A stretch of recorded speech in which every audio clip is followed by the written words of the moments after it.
Right, कैसे हैं आप सब? बहुत एक बार हाथ हिला दें जरा, मैं देखूं कौन कौन है यहाँ पर। सब लोग बैठे हैं ना? Yes yes yes yes yes yes. कैसे हैं? मजा आया आपको आज के प्लान में? कितने लोगों को मजा आया आज? कितने लोगों को मजा आया आज के प्लान में? यस, बहुत बढ़िया। तो जिसको आपने देखा वो छोटा भाई था मेरा। लंबा है थोड़ा मुझसे, लेकिन छोटा भाई है ना? कि उसने उसने थोड़ा न्यूट्रलाइट ज्यादा खाया है, मैंने थोड़ा कम खाया, तो वो लंबा निकल गया। मेरा नाम हस्सान है और मैंने बीटेक किया है कंप्यूटर साइंस से, और बीटेक के साथ साथ ही इस बिजनेस को मैंने पार्ट टाइम में इनिशियली स्टार्ट कर दिया था। उससे भी पहले देखा जाए तो जब मैं बीटेक शुरू भी नहीं हुआ था उससे पहले ही, नहीं नहीं, बीटेक के फर्स्ट ईयर में 18 साल का था।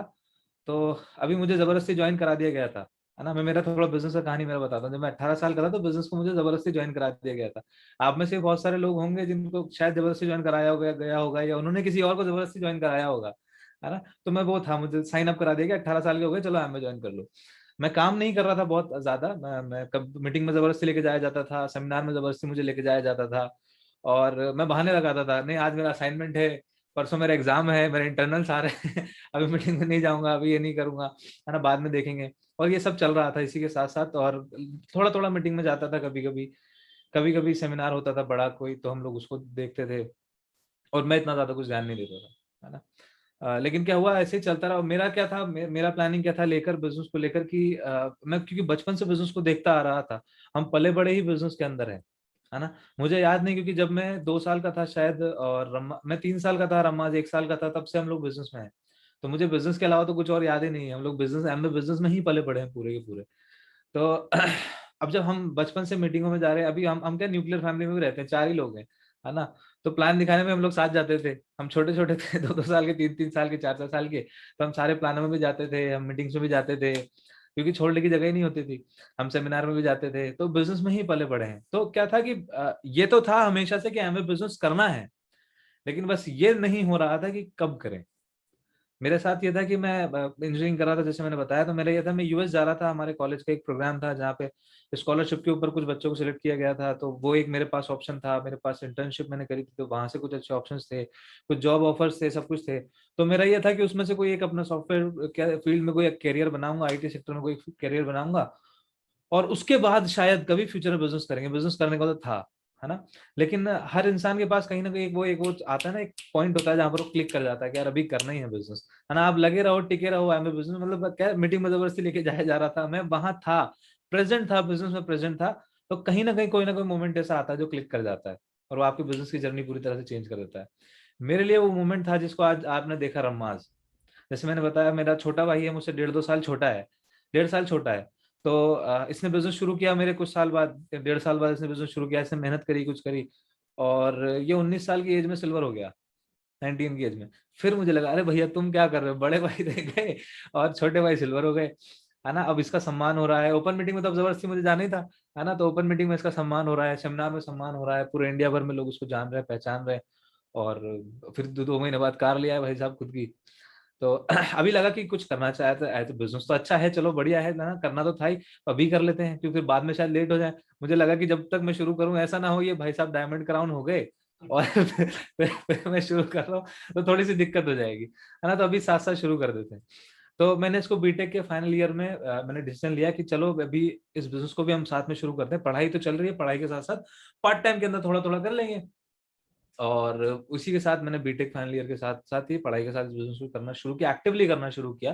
बिजनेस में तो था पहले से, अब क्योंकि सीखा हुआ बहुत ज्यादा था। एक बहुत इंपॉर्टेंट चीज है बिजनेस में, जो नॉलेज है ना आपका, वो बहुत इंपॉर्टेंट रोल प्ले करता है। आपने सीखा कितना, आपने लर्न कितना किया है चीजों को, वो बहुत इंपॉर्टेंट रोल प्ले करता है। बहुत सारे लोगों को मैंने देखा, वो एमए में 2 साल हो गए, 3 साल हो गए, 4 साल हो गए, 5 साल हो गए, अभी तक 100 सीढ़ियां नहीं सुनी है पूरी तरीके से, है ना? बहुत सारे लोग हो गए, अभी तो चलो खैर सेमिनार नहीं हो रहे, एमए बिजनेस में बहुत लंबे टाइम से सेमिनार में नहीं जाते हैं, बुक्स नहीं पढ़ी, है ना? अभी क्या था, मैं बचपन से बिजनेस में था, तो एक जो मुझे एडवांटेज मिला, बहुत सारे लोग बोलते हैं कि आप तो चलो आपको तो फैमिली बिजनेस है तो एडवांटेज मिल गया। एक जो मुझे एडवांटेज बिल्कुल मिला, जो वो मुझे मिला, वो ये कि मैं बचपन से ही सेमिनार्स में, मीटिंग्स में इनमें जा रहा था, तो बिजनेस जो सिस्टम जो घुसना चाहिए था ना 5 साल में, 10 साल में, वो पहले से अंदर घुसा हुआ था। तो जब हमने काम शुरू किया, स्टार्टेड रनिंग, है ना, ग्राउंड बिल्कुल एकदम शुरू करते, फिर बहुत स्पीड से बिजनेस को पकड़ लिया। 7 महीने के अंदर में सिल्वर हो गया था बिजनेस काम शुरू करने के बाद, और फिर उसके बाद कभी पीछे मुड़ के देखा ही नहीं। अब जब सिल्वर हो गया तो मुझे याद है जब मैं सिल्वर हुआ था उसके नेक्स्ट मंथ मेरे फाइनल्स थे, तो थोड़ा सा बिजनेस में अप एंड डाउन आया, लेकिन वो एक ऐसा मोड आया मेरे पास, एक जंक्शन आया जहां पर मुझे डिसाइड करना था कि अभी क्या करें। भाई एक ऑप्शन था कि मैं अभी एमए बिजनेस सिल्वर हो गया तो मैं भी बिजनेस को कंटिन्यू कर सकता हूँ। दूसरा ऑप्शन था कि मैं यूएस जा रहा था, जैसे मैंने बताया, तो वो मेरा सब कुछ सेट था, पूरा करियर प्री प्लान था कि यूएस जाएंगे, वहां पे फिर जॉब करेंगे, कुछ पढ़ाई करेंगे, आगे जॉब करेंगे, बहुत अच्छा पैकेज वहां पे मिल सकता था। तीसरा ऑप्शन था कि इंडिया में रह के कोई जॉब कर ले और जॉब के साथ में पार्ट टाइम में इस बिजनेस को बिल्ड कर ले। अब वो जो मेरा वो जंक्शन था, अभी बहुत सारे लोग कैसा डिसीजन लेते हैं, क्या लेते हैं, वो मुझे नहीं पता, लेकिन मैंने एक कॉन्शियस डिसीजन लिया वहां पर, और मैंने ही नहीं, मैंने हमारी पूरी फैमिली ने, मतलब मैंने लिया डिसीजन, मेरे ऊपर छोड़ दिया गया था पूरी तरीके से, लेकिन पूरा सपोर्ट था मुझे पूरी पूरी फैमिली का। और मैंने डिसाइड किया कि मैं कुछ और नहीं करूंगा, मैं यूएस नहीं जाऊंगा, मैं कोई और जॉब नहीं करूंगा, मैं इस बिजनेस को ही बिल्ड करूंगा फुल टाइम, 100%। और वो ये डिसीजन लेने का रीजन क्या था, मैं थोड़ा सा आपको ही बताता हूँ। भाई मैं जॉब करके भी, जॉब के साथ भी तो बिजनेस हो सकता है ना। मैं यूएस चला जाता तो शायद उसके साथ भी शायद बिजनेस हो जाता, लेकिन जो चीज मुझे क्लिक करती थी वो ये कि अगर मैं किसी और, अगर मैं जॉब करता हूँ तो मैं किसी और को सफल बना रहा हूँ, किसी और के लिए मेहनत कर रहा हूँ और उसको सफल बना रहा हूँ, है ना। अगर मैं एमवे बिजनेस कर रहा हूँ तो मैं खुद के लिए मेहनत कर रहा हूँ, खुद को सफल बना रहा हूँ, तो मैं खुद के लिए सारी की सारी एनर्जी, अपना जो विजडम है, सब कुछ खुद के लिए यूज कर रहा हूँ। तो मैं, अगर मेरे पास अगर वो ऑप्शन है तो मैं क्यों किसी और के लिए करूं। भाई जिसके पास नहीं है, बेचारे के पास, वो तो कर रहा है, वो जॉब करते हैं, वहां से कुछ सैलरी आती है, लेकिन मेरे पास अगर ऑप्शन है, ऐसी चीज मेरे हाथ में है जहां पर मैं खुद का बिजनेस बिल्ड कर सकता हूँ, खुद का फॉर्च्यून बिल्ड कर सकता हूँ, क्यों किसी और का करूँ। इस बिजनेस को मैंने ऑप्ट किया और मैंने कहा अभी कुछ और नहीं करेंगे, हम इस बिजनेस को ही फुल टाइम करने वाले हैं। तो अभी ज्यादातर लोग, अगर ज्यादातर बच्चे, अभी थोड़ा सा देखो, एक एडेड बोनस ये भी था, अगर कोई बच्चा बोले नहीं मुझे अभी मैं यूएस नहीं जाऊंगा, लाख डॉलर्स में नहीं कमाऊंगा, लाखों का पैकेज है वो नहीं लूंगा, मैं बिजनेस करूंगा, तो शायद उसको परिवार वाले, फैमिली वाले बोले तू पागल है क्या, क्या है यार, नहीं ये कर लो कर लो।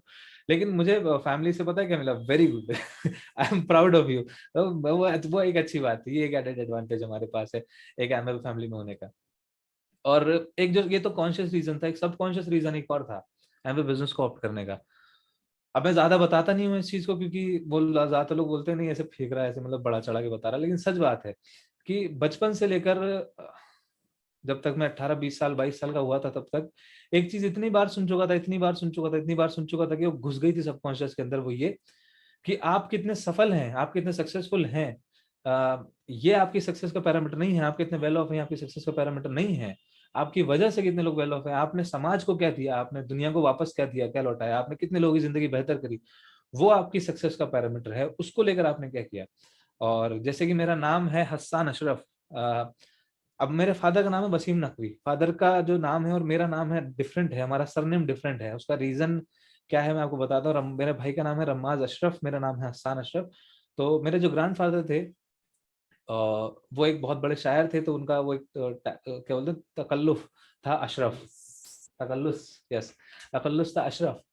तो अब मेरे फादर उनसे बहुत ज्यादा इंस्पायर्ड थे, और उन्होंने हमारे नाम के आगे अशरफ इसलिए लगाया क्योंकि वो चाहते थे कि ये जो अशरफ नाम है ये बहुत बड़ा हो जाए, है ना, इसको हम लोग इस उसकी जो लेगेसी है उसको उसको लेकर हम कुछ बहुत बड़ा काम करें। तो इसलिए हमारे नाम के आगे अशरफ लगाया, ताकि हम उस नाम को लेकर आगे बढ़ पाए और उस नाम को एक बड़ा नाम बना पाए।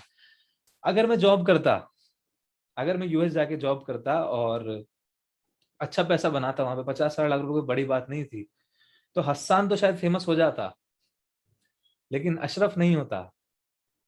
हमें बिजनेस से हमें वो अपॉर्चुनिटी मिली कि हम वो अशरफ को फेमस कर सकते हैं, है ना, हम एक लेगेसी क्रिएट कर सकते हैं। तो ये मेरे बिजनेस को करने का एक सबसे इंपॉर्टेंट रीजन था।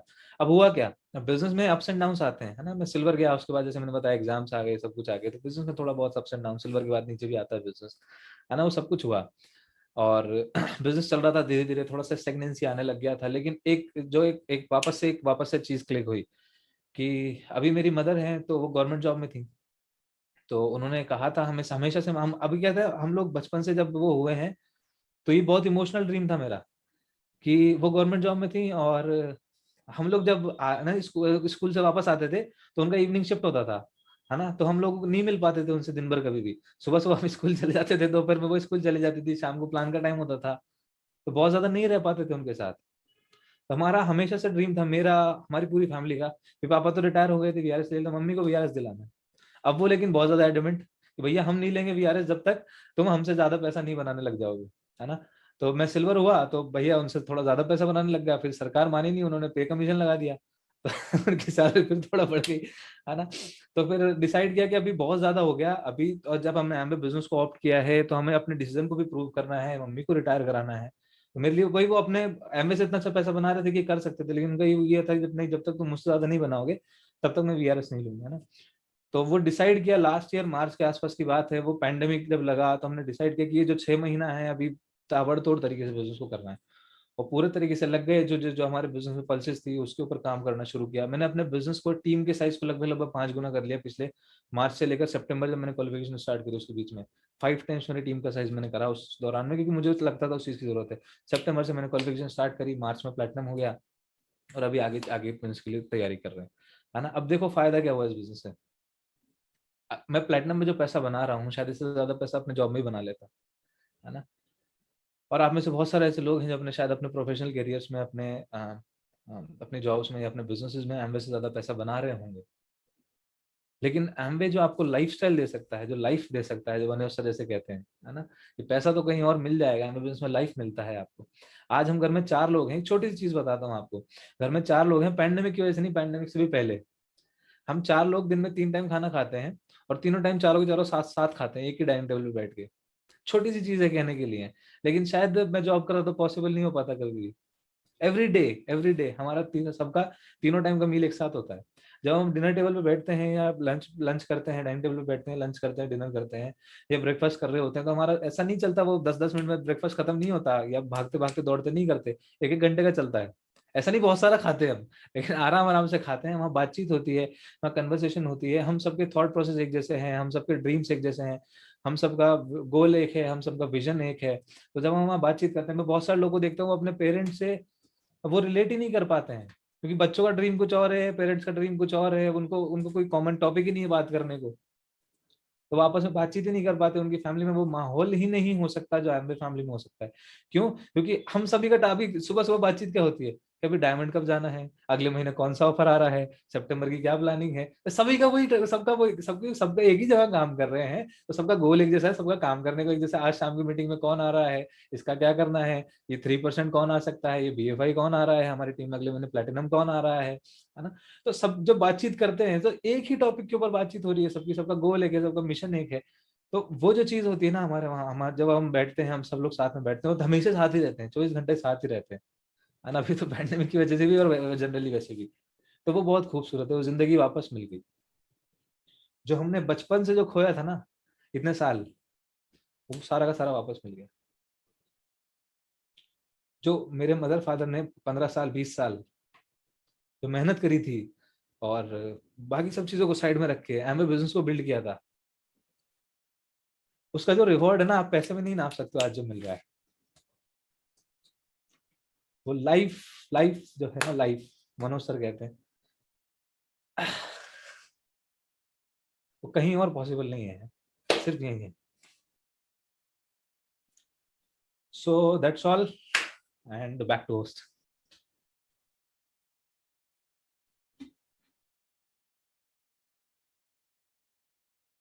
जोरदार क्लैप दोस्तों। सेल्फ रिटायर टीचर, ये सब संभव हुआ है हमारे बच्चों की वजह से। अभी आपने आस्थान को सुना, आपने मेरे छोटे वाले बेटे को सुना, और क्या चाहिए एक माँ को। माँ का लिए सबसे बड़ा सपना क्या होता है कि उसके बच्चे सफल हो जाए, उसके बच्चे उससे आगे निकले। उसके माँ के लिए सबसे बड़ा सपना होता है उसकी, उसके अंदर वो वैल्यूज आ जाए जो बचपन से चाहती है। जब वो बच्चा छोटा होता है, जब उसको पालती है तो सपने लेके चलती है कि ये बड़ा होगा, ये नेक बनेगा, इसके वैल्यूज बहुत अच्छे होंगे, भगवान इसको अच्छा नेक बनाना, ये सपने लेके चलती है जब से उसकी गोद में पेट में आता तब से। लेकिन आज जब मैं इनको देखती हूँ बच्चों को, तो आज दिल गदगद होता है। अभी आपने पहले रम्मास को सुना, फिर आस्थान को सुना, और दोनों बच्चे बहुत सफल है इस बिजनेस के अंदर। और जो वैल्यूज सबसे बड़ी जो कह रहे थे ना कि पैसा इंपॉर्टेंट नहीं, पैसा तो हम कहीं भी कमा सकते हैं, लेकिन वैल्यूज कहाँ से कमाएंगे। वो प्यार मोहब्बत, वो एक रूपता, एकता तो सब में कहीं से भी ला सकते हैं, लेकिन एक रूपता जो होती है ना, वो कहाँ, वो यहीं आ सकती है। हमारे घर में एकता तो है ही, लेकिन एक रूपता भी है। ये सबसे बड़ी दौलत हमने कमाई इस बिजनेस से। और नो डाउट कि जैसे जब शुरू किया था बिजनेस, जैसे मेरा सपना था सबसे पहले कि ये भी बिजी थे, गवर्नमेंट जॉब में था, मैं भी गवर्नमेंट जॉब में थी, प्राइवेट स्कूल भी था, कोचिंग थी। नो डाउट बहुत ज्यादा स्ट्रगल था। बच्चे भी जैसे बताया आपको, दोनों छोटे थे और बच्चों का टाइम नहीं मिल रहा था। जैसे बताया कि वो सुबह चले जाते थे, फिर मैं शाम को मैं चली जाती थी, तो हमारा मिलन ही नहीं होता था। बच्चों को कभी नानी के हैं तो कभी अपनी बुआ के हैं, कभी हॉस्टल में डे बोर्डिंग में है, तो जिंदगी ऐसी कट रही थी, दिल करता था, रोता भी था दिल, क्या करें। लेकिन जॉब थी, गवर्नमेंट जॉब थी, तो छोड़ भी नहीं सकते थे, क्योंकि जिंदगी को चलाना था, पालना था। तो जॉब के साथ साथ किया, नो डाउट स्ट्रगल भी आया सब कुछ, लेकिन एक सपना था सबसे बड़ा।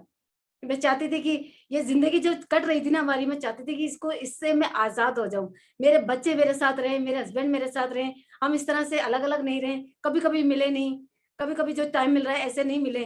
ऐसा वक्त आए मेरे साथ जिंदगी में कि हम चारों साथ रहें, चारों एंजॉय करें, चारों साथ जिंदगी को जिए। तो वो सपना जो था, वो ड्रीम था मेरा, एक बड़ी डिजायर थी मेरी, और उसी को लेके मैं बिजनेस को आगे बढ़े और करते चले गए। और उसके वजह से आज हम दोनों आज गवर्नमेंट जॉब से फ्री हैं, मेरे बच्चे भी आज हम सब साथ रहते हैं। ये सब मुझे अपने बढ़ने डिजाइन की वजह से मिला। और दूसरी बात देखिए, मैं चाहती थी ना कि बच्चों के अंदर वो वैल्यूज आए, तो एमवे ने वो चीजें, वो सिस्टम ने मुझे दिया।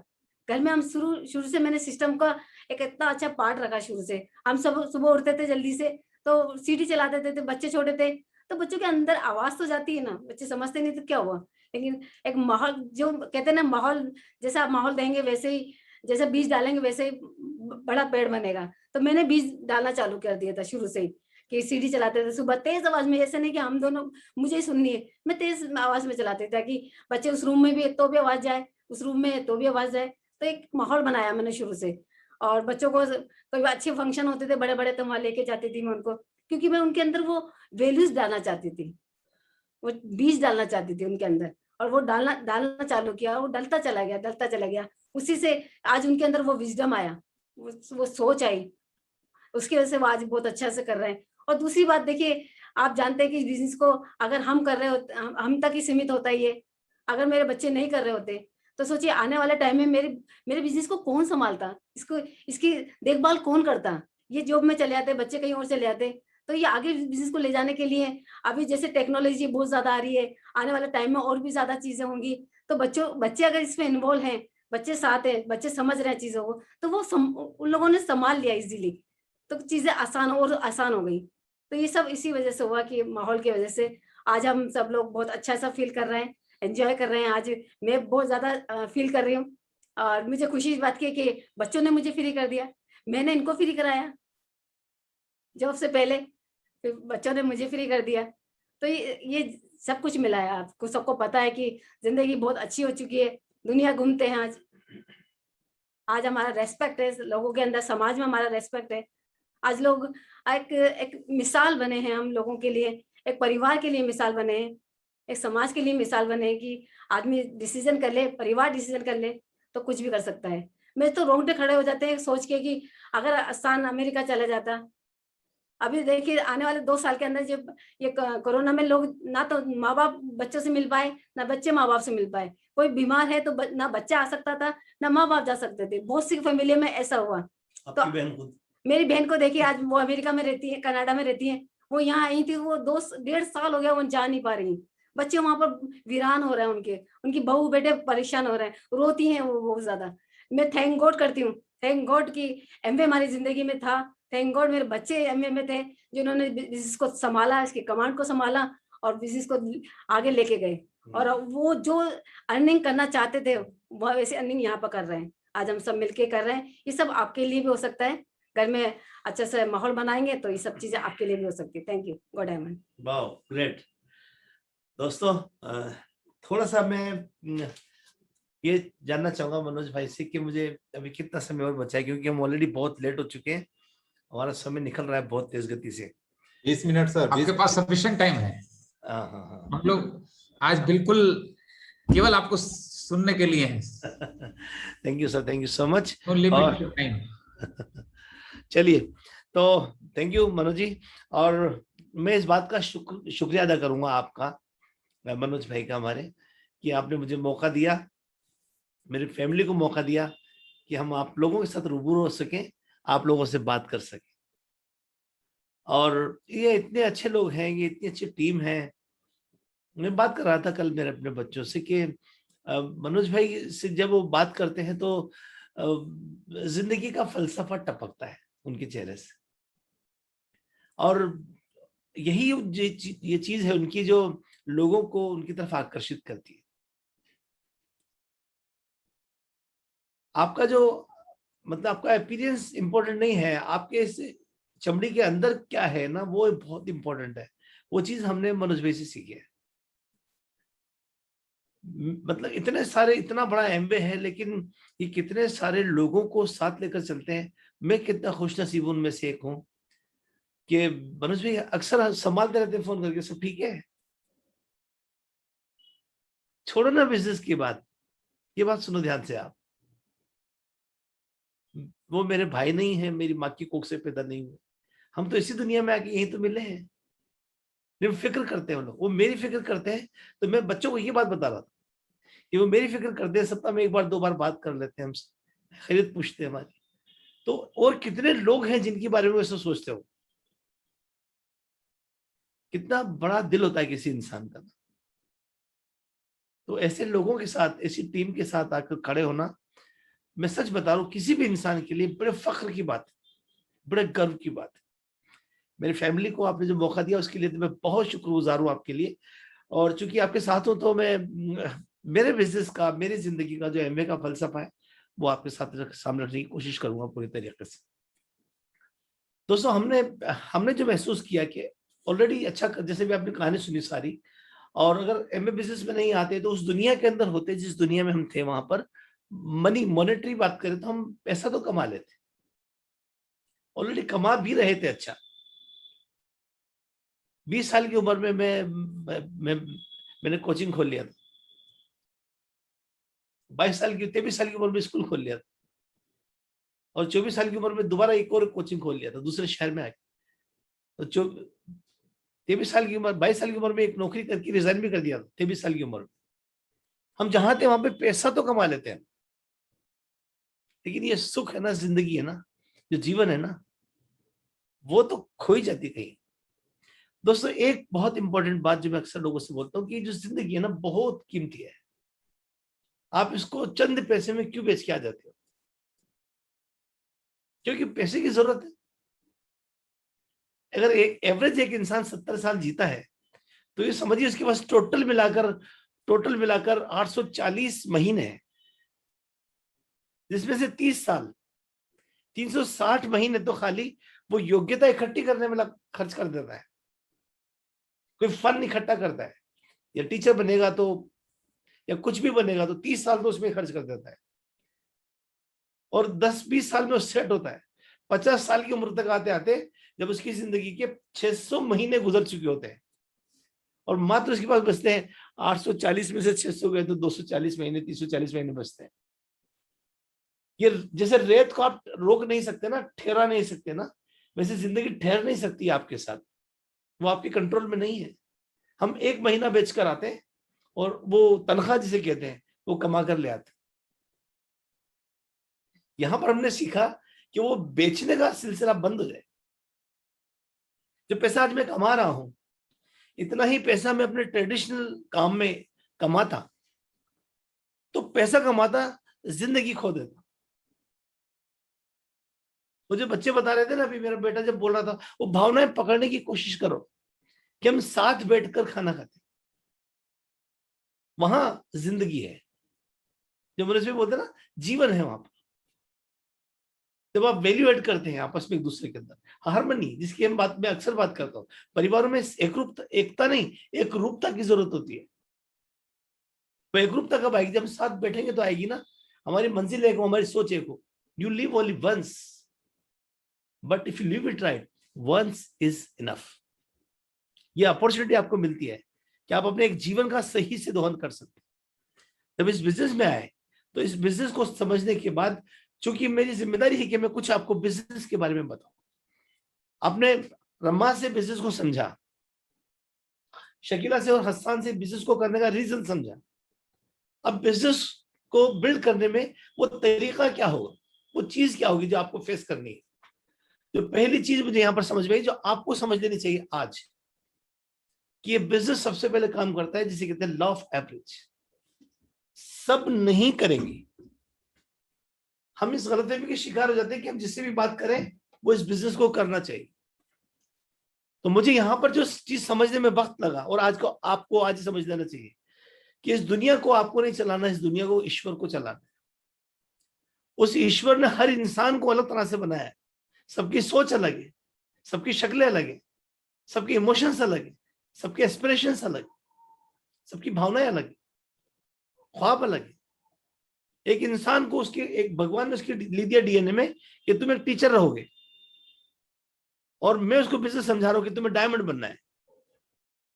मैं आपसे एक सवाल पूछना चाहता हूं, मेरी चलेगी भगवान की चलेगी? भगवान की चलेगी। और मैं दुबला क्यों हो रहा हूं? ये समझा के मानूंगा इसको? हो ही नहीं सकता है। क्यों? समझो आपकी कॉलोनी के अंदर कोई इंसान है जिसका नाम है वसीम, और आप जाके उसको दवा नो करते हो कि आप वसीम हो। बोला कि नहीं मैं तो वसीम नहीं, मैं तो मनोज हूं। बोला नहीं नहीं बोलो तुम वसीम हो। ऐसे थोड़ी ना कोई होता है। भाई अभी हमें समझ में आया कि लॉ ऑफ एवरेज, हम जाके किसी को टच करना है, प्लान समझाना है, और भाई ये बिजनेस समझ में आया आपको, आपकी लगता है ये कि आप कर सकते हो इसको? वो कहता हाँ कर सकता हूँ तो वेलकम। वो कहता नहीं कर सकता हूँ तो कान पकड़ के नहीं समझ इसको, तेरे लिए है ये, तुझे करना। ऐसा तो नहीं करना है ना। बस इतनी सी बात समझने में मुझे बरसों लग गए। और जो इंसान इस बात को जल्दी से समझ लेगा वो जल्दी सफल हो जाएगा। बस छोटी सी बात है ये, बस इतनी सी बात है। ये बिजनेस लॉ ऑफ एवरेज पे काम करता है। सब नहीं करेंगे। हम लोगों की परवाह करते हैं कि लोग क्या सोचेंगे, है ना। हम जब लोगों से बात करते हैं तो हम ये सोचने लग जाते हैं कि वो क्या सोचेगा। ये जो इस बिजनेस में सबसे बड़ी जो चीज है जिसको आपको भूलना पड़ेगा कि मैं अपना काम कर रहा हूँ, वो अपना काम कर रहा है, मुझे अपनी बात उसको पहुंचानी। ये प्रोसेस है, ये तरीका है, मुझे उसको अपनी बात समझानी। लोग तो कंडीशन चीजों के हिसाब से सोचते हैं। मैं लोगों को बोलता हूँ, यहाँ पर अपने टीम के अंदर समझाता हूँ कि लोगों की परवाह करोगे तो कुछ नहीं कर पाओगे। आपका काम है मसीहा की तरह उसको समझाना कि चीजें अच्छा लगता है तो मिलके करते हैं, वरना कोई बात नहीं। कि नहीं वो क्या कहेंगे, लोग तो हर हालत में कहेंगे। आप जब बिजनेस करोगे तो भी कहेंगे, और नहीं करोगे तो भी कहेंगे कि तुमने भी तो किया था ना, क्या हुआ फेल हो गए तुम? फिर अगर चाय में मक्खी गिर जाए तो क्या करते हैं आप चाय को फेंक देते हैं। और वही मक्खी अगर घी में गिर जाए तो आप क्या करते हैं? मेरा नहीं है, मनोज जी का है। ये मनोज जी का है। तो मनोज जी सुना हम नहीं है, तो हमने इसको इस्तेमाल किया बहुत ज्यादा, है ना। अभी जब मैं किसी और प्लेटफॉर्म पे बोलूंगा इस बात को तो लोग क्या बात, आप इसको मनोज से 10 बार सुन चुके हो। लोग घी को नहीं फेंकेंगे, मक्खी को फेंक देंगे। मुझसे लोग बोलते हैं कि सब इस बिजनेस में आने के बाद कुछ दोस्त छूट गए। तो मुझे अपने बचपन की लिखी हुई गजल का कुछ एक शेर याद है, उसको मैंने यहाँ पर मोल्ड कर दिया बिजनेस के अंदर, थोड़ा सा चेंज कर दिया हल्का सा, और सुनिए आपको मजा आएगा। ये परफेक्ट है इस बिजनेस के लिए। लोग कहते हैं कि बिजनेस की वजह से दोस्त छूट गए। मैंने उसको प्लान दिखाया, उसने फोन उठाना बंद कर दिया। लोग कहते हैं कि बिजनेस की वजह से दोस्त छूट गए। मैं कहता हूं कि वो दोस्त ही क्या जो छूट गए। मैंने अपनी पसंद उसको बताई, उसने फोन उठाना बंद कर दिया। मैं समझ रहा था वो मेरा दोस्त है। तो वो दोस्त था कि सो कॉल्ड दोस्त था। आपको भगवान ने एक ऐसा थर्मामीटर दिया है जिसको लगा के पहचान सकते हो कि ये दोस्त है या सो कॉल्ड दोस्त है। ये दोस्त है कि आस्तीन का सांप है।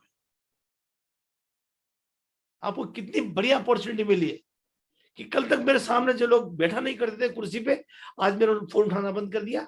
मेरे कुछ दोस्त छूट गए। हमने यहाँ पर अपने एरोप्लेनों से सीखा, और मैं अपने तजुर्बा बता रहा हूं। मैं आपको कुछ दोस्त, कुछ तथाकथित दोस्त छूट गए, लेकिन दुनिया के इतने खूबसूरत दोस्तों के साथ आज हम रहते हैं जिसका मैं आपको बयान नहीं कर सकता हूं। जैसे हमारे मनोज भाई, जैसे हमारे कॉमन अप्लायंस सुमित तानिया बहादुर, मेरे जस्ट अप्लायंस देवेश मंजू शर्मा, मेरी टीम में जो लोग आए, आज दुनिया की सबसे खूबसूरत दोस्त आज हमारे साथ। इसलिए आप लोगों से बातचीत कीजिए, उनका वो क्या सोचेंगे। मैं अपने ही गमों से कुश्तियां लड़ रहा था, दुनिया के गम भी आ गए कपड़े उतार के। वो क्या सोचेंगे, दुनिया क्या सोचेगी, मुझे वो नहीं सोचना है। मुझे ये सोचना है कि मुझे ये बिजनेस उसको किस तरह से दिखाना है, ये उसके लिए किस तरह से हेल्प करेगा, बस मुझे इतना सा सोचना है और आप जीत जाएंगे। मनोज जी से एक बात और मैंने सीखी है, मनोज जी की बात को मैं अपने थोड़ा सा रैप करके खूबसूरत तरीके से बताना चाहूंगा। इस बिजनेस को बहुत एथिकली खेलना है, इस खेल को बहुत ही ज्यादा एथिकली खेलना है। आप देखिए, लोग people don't join Amway, people join you. लोग आपको ज्वाइन करते हैं। इस बिजनेस में हार और जीत मिलेगी, आपको सफलता मिलेगी, लेकिन ज्यादा असफलता मिलेगी। ये प्रोसेस है, ये सिस्टम है, ये तरीका, ये होगा आपके साथ। लेकिन जब आप हारते हैं तब आप कैसा व्यवहार करते हैं। किसी इंसान ने आपको कुछ बोला तो वो एक एक्शन था, और आप उसको जो जवाब दे रहे हैं ये आपका रिएक्शन है। जैसे वो जो किसी इंसान ने कुछ बोला वो स्टिमुलस था, स्टिमुलस, और मैंने जो जवाब दिया वो रेस्पॉन्स था। अब अगर मैंने उसको उसको कुछ ना कुछ बोला, मैंने तुरंत उसको जवाब दिया, उसने गुस्सा किया, मैंने भी गुस्सा किया, उसने तर्क किया, मैंने भी तर्क किया। ये तो बिल्कुल ऐसे ही हो गया जैसे आप बिल्ली की पूंछ के ऊपर अपना हाथ रखो, वो टांग रखो, क्या करेगी बिल्ली? ये तो एनिमल इंस्टिंक्ट हो गया ना। उसने कुछ बोला आपको और बीच में आप ठहरे। एक चीज है जो बीच में होती है, जो मैंने सीखी है अभी हाल ही में, वो है आपकी अथॉरिटी। वो अथॉरिटी यहां पर सीखी है हमने, कि लोग कुछ भी बोलते हैं आपको, लोग जब प्लान दिखाते हैं, लोग आपको बोलते हैं, आप उसको आप रिस्पॉन्स करने से पहले आप अथॉरिटीज को काम में लीजिए। आपको एक इख्तियार है कि आप अपने आप को रोकें और सोचें, और उसके बाद जो आपके जो पुराने तजुर्बों में कहानियां किससे गड़े पड़े हैं, उनमें से वो चीज आपको निकालनी है वहां पर जो उसके लिए प्रासंगिक, वो आपकी अथॉरिटी है। ये अथॉरिटी को मैंने यूज करना यहां पर सीखा, और मैंने अपनी टीम में, मैंने अपने सीनियर्स में बहुत सारे डायमंडों को उस अथॉरिटी को इस्तेमाल करते देखा। और जब आदमी वो अथॉरिटी को इस्तेमाल करता है तो वो एक इंसान की तरह से जवाब देता है। आदमी वो अथॉरिटी को इस्तेमाल नहीं करता है कि एक्शन का रिएक्शन करता है, तो ये तो एनिमल इंस्टिंक्ट होता है। अक्सर बाजार में हम लोगों को ऐसे ही करता देखते हैं, वो एनिमल इंस्टिंक्ट के साथ काम करते हैं। हम यहाँ पर एक ह्यूमन इंस्टिंक्ट के साथ काम करते हैं। किसी ने कुछ बोला, हम उसको सुनते हैं। आप किसी ने मना किया, मैं उसको किस तरह से जवाब दूंगा, ये यहां सीखा, ये यहां पर सीखा। बहुत कमाल की जो चीज है, ये इस बिजनेस की सबसे, पैसा नहीं, पैसा नहीं, ये सब कुछ इस बिजनेस की उपलब्धि है। मुकाम वो चाहिए कि जब मैं हारूं, मुकाम वो चाहिए कि जब मैं हारूं तो जीतने वालों से ज्यादा चर्चा मेरे नाम की होनी चाहिए। टीपू सुल्तान का एक बहुत बड़ा कोटेशन है यहाँ पर, जो मैं अक्सर लोगों को बोलता हूं कि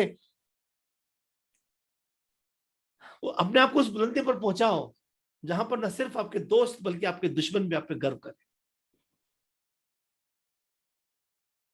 लोग कहें कि दो बिजनेस तो नहीं ज्वाइन करूंगा, लेकिन आप बस मुझे बहुत पसंद आए। जिस दिन आपको वो रूप आ गया तो आप डायमंड भी बन जाएंगे। थर्ड जो सेकंड चीज है यहां पर, वो है आपको, आप में कुव्वत नहीं है, कुव्वत है इस पूरे सिस्टम में, जिसमें आप सबसे पहले आता है आपका अप्लाई एमबे कंपनी, जिसके प्रोडक्ट्स की ट्रेनिंग, और एक एजुकेशन सिस्टम जो हमारे अप्लायंस ने बहुत सारे डायमंड ने मिलकर बनाया है। और अभी हाल ही में आपके सामने वो चीज आई नहीं निकलकर, vision100camps.com नाम से एक वेबसाइट है हमारी, जहां पर आपको बहुत सारे डायमंड की टॉक्स मिल जाएंगे और इस तरह की मीटिंग्स प्रोग्राम्स आपके लिए।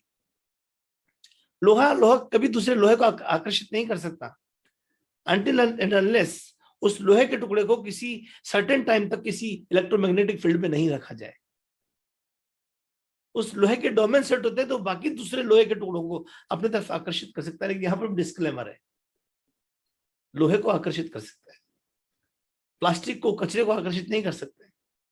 आप जब सिस्टम में रहते हैं लंबे समय तक तो आपके डोमेन सेट होते हैं, और आप उन दूसरे लोगों को आकर्षित कर सकते हैं जो इस बिजनेस के लायक हैं, जिनका तत्व आपके तत्व से मैच करता है, जिनके अंदर डायमंड मटेरियल है, जिसमें सक्सेस है, जिनमें एम्बिशन है, जो लुकिंग जोन में है, वो आपकी तरफ आकर्षित होते हैं। लेकिन लोग क्या समझते हैं कि मैं खुद कर लूंगा। आई नो एट ऑल, मुझे कौन क्या सिखाएगा, मैं खुद कर सकता हूं। मुझे किसी ने पूछा था, बहुत पहले की बात है, कि मुर्दा जिंदा आदमी पानी में डूब जाता है और मुर्दा पानी में तैरता है, ऐसा क्यों होता है? तो वो उस इंसान को मुझे फिलोसॉफिकल रिस्पॉन्स करना था, तो मैंने उसको, भगवान ने मुझे मेरे मुंह से कहलाया उसको तुरंत, कि जो जिंदा आदमी है ना, उसमें कहीं ईगो होता है, शायद वो ईगो के बोझ से डूब जाता होगा। साइंस नहीं समझानी थी। आदमी का अहंकार उसको डुबो देता है। मी माइनस माई ईगो, मैं ईश्वर की अनुपम कृति हूं। मी प्लस ईगो, मैं दुनिया की देन हूं। दुनिया ने मुझे ऐसा बना दिया। अगर मेरे अंदर से ईगो निकल जाए तो मैं इस सिस्टम के प्रति समर्पित होकर अपने आप को निखार सकता हूं। मैं तो आज भी कहता हूं अपने आप से, कि हजार बार बोलता हूं कि I am still learning how to learn, even I don't know what I don't know. और जो सबसे इंपॉर्टेंट चीज है वो है तीसरी, वो है काम। आपको काम तो करना पड़ेगा, काम के बगैर कुछ नहीं होगा। मेरे पास 3 मिनट और है, मैं आपकी 3 मिनट और लेना चाहूंगा यहाँ पर। काम के बगैर कुछ नहीं हो सकता। एमबीए बिजनेस में काम है, और आराम से आप बैठ के सफल। लोग कहते हैं कि स्मार्ट वर्क हार्ड वर्क, नहीं नहीं नहीं, स्मार्ट वर्क हार्ड वर्क नहीं, ये आपको एक ऐसा तरीका मिला है जहां पर आपको हार्ड वर्क करना है, जहां पर आप अपनी टीम खड़ी करते हो बहुत बड़ी। और उसमें काम क्या है, आपको यहाँ पर जो आपके अपलाइन समझाएंगे वो फॉरबेसिस करने होते हैं, लोगों से बात करनी होती है, लोगों को प्लान दिखाना होता है, और उसके बगैर कुछ नहीं हो सकता है। आप लोग कहते हैं कि मुझे समझ नहीं आता है, तो अरे भाई मेहनत करो, करते रहो, समझ में आ जाएगा। 50 हथौड़े मारने से, ये भी मनोज जी का है, 50 हथौड़े मारने से पत्थर टूट जाता है। हम समझते हैं 50 में से टूटता है। 49 है जो चोट थी वो तो बेकार थी, ऐसा नहीं है।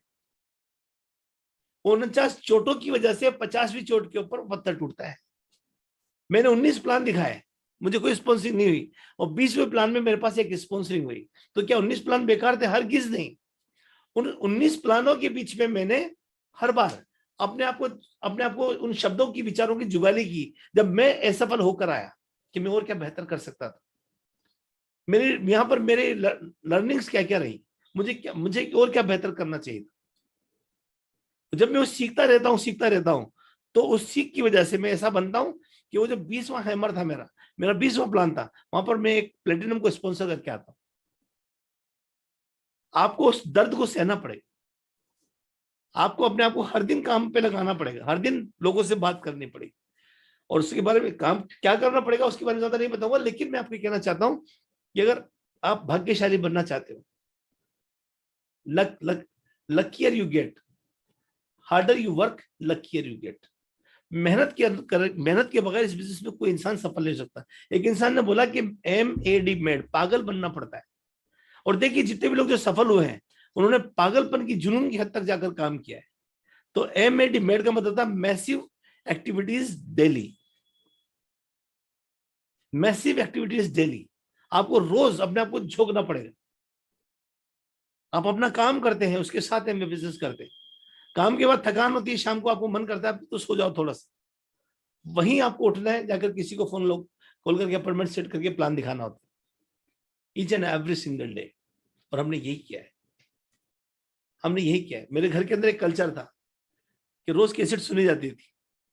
मेरे घर में कल्चर था कि हम किताबें पढ़ते थे, और जुनून था किताबें पढ़ने। एक बार न्यूटनलाइट की कहानी एक किताब आई थी, तो हम हिंदी में इंग्लिश में दोनों में ले आए। मैंने स्कूल से छुट्टी ली, मैंने कोचिंग से छुट्टी ली, प्राइवेट स्कूल से मैंने बोल दिया मेरे भांजे को कि मैं नहीं आऊंगा। 2.5 दिन के अंदर मैं अपने घर में, मेरी छोटी सी, पुराने घर में 1 बेडरूम फ्लैट था मेरा, उसमें छोटी सी बालकनी थी, उसमें कुछ बिस्तर रखे रहते थे। 2.5 दिन में वहीं से उठा हूँ, फ्रेश हुआ, कुछ किया हूँ, 2.5 दिन वहीं बैठ रहा, उस पूरी किताब को 2.5 दिन में कंप्लीट पढ़ के डाल दिया। हम घर में एक कल्चर था, उस कल्चर का इनाम है जो भी मैं आपके सामने एक बार फिर से दोबारा दिखाना चाहता हूँ, क्योंकि वो कंप्लीट नहीं होगा जब तक कि मैं आपको एक साथ नहीं दिखा दूं। तो आइए मैं मिलाता हूँ कि वो रिजल्टेंट जो मुझे मिला है, इज हसन अशरफ जो आपने देखा, हिज रमास जिसने आपको प्लान दिखाया अभी, एंड हिज शकील अनफी। देखिए आप, है, it is my family, it is my family. और इस हम जादू हम में नहीं था, इस सब सिस्टम में जादू था, हमने मेहनत की और सबकी वजह से आज हम यहाँ पर पहुंचे। हम कर सकते हैं तो आप भी कर सकते हैं। Wish you good luck, good diamond, God bless, thank you very much. Back to host. Thank you Thank जी। you. जबरदस्त, Thank- आप बहुत कुछ मिला हम लोगों को। तो अब हम बुलाना चाहेंगे हमारे जो लीडर है मनोज जी और संगीता जी को। तो जोरदार तालियां दोस्तों। Thank you Waseem ji. Thank you Shakila ji. और बहुत अच्छा लग रहा है पूरी फैमिली से मिलके, रियली मतलब ग्रेट एग्जाम्पल। और हम सब लोग बहुत लकी हैं कि आज आप लोग आए और हमारे पूरे ऑर्गेनाइजेशन